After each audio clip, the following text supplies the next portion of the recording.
Welcome sa inyong ikalawang Ligtas Challenge. Usually, sporting down.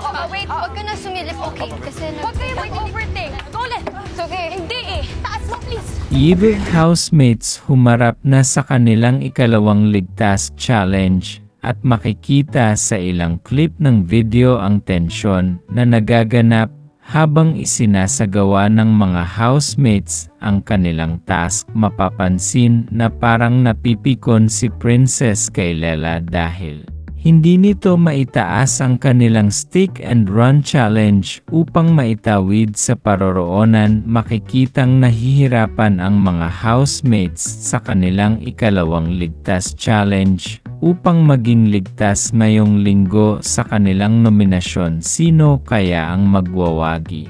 At ano kaya ang nagaganap na alitan sa loob ng bahay ni Kuya?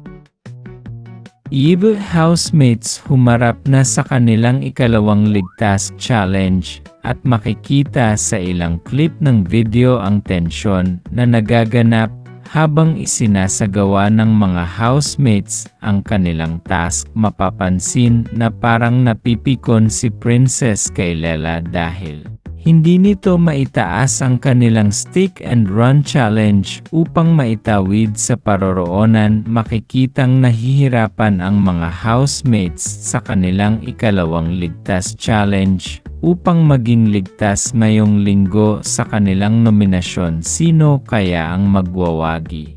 At ano kaya ang nagaganap na alitan sa loob ng bahay ni Kuya?